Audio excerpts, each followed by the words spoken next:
Hi, all. This is Lasan Jong, the Democrat killer again. Today, I'm going to talk about socialism versus capitalism in the most easiest and simplest terms that people can understand. The reason why I want to do it this way is because, very simply put, the vast majority of people who believe in socialism or social programs disguised, or socialism disguised as social programs, is that they're convinced that they are doing the right thing and that they are being moral and that they are looking out for the vast majority of people. In other words, they have sympathy and empathy. The reality of the matter is, it's just plain old stupidity. And I'm going to show you or demonstrate to you exactly why.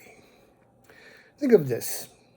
Let's say there's a couple making $100,000 a year and they pay, let's say, $15,000 in taxes, and they're therefore making net $85,000.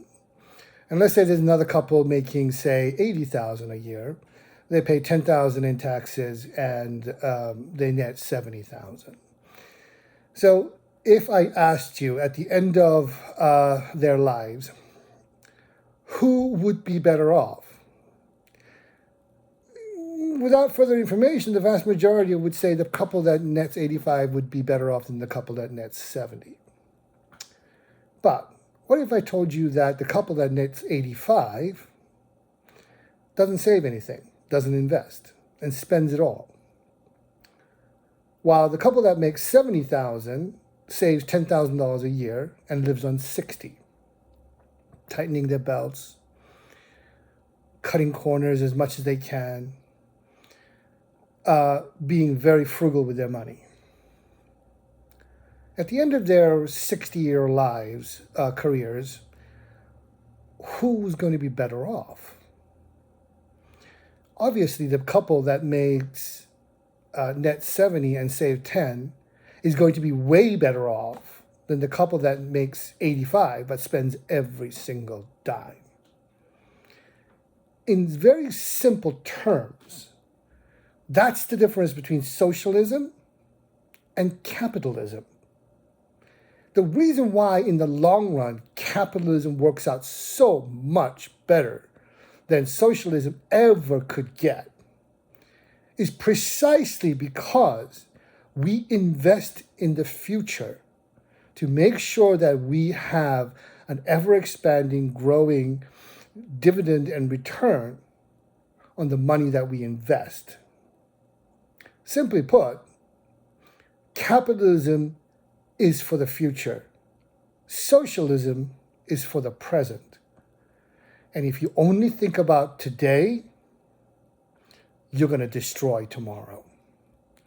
And that's, in the most simplest, easiest form to understand, the difference between socialism and capitalism. Now, if you think about it, there are many consequences that follow.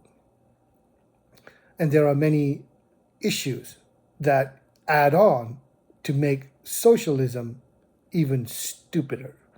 So, for example, let's say that a couple making 85,000 decide that, oh, gee, if we just had a little bit more money, we could live so much better.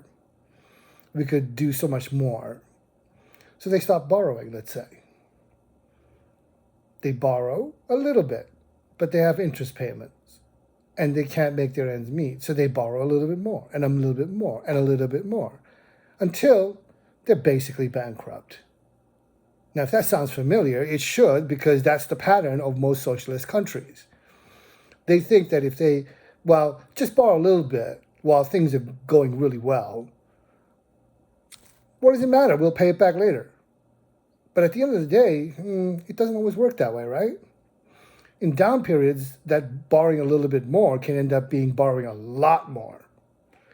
And the interest payments that you have to make and the principal payments you have to make to get back to even could be absolutely suffocating. And this is where we are headed. So if you don't wake up and you don't realize what is going on and why socialism and socialist policies and this so-called empathy-sympathy game is so dangerous, then don't blame anybody else. Don't point the fingers at anybody else. Look in the mirror and punch yourself in the face. Thank you for listening.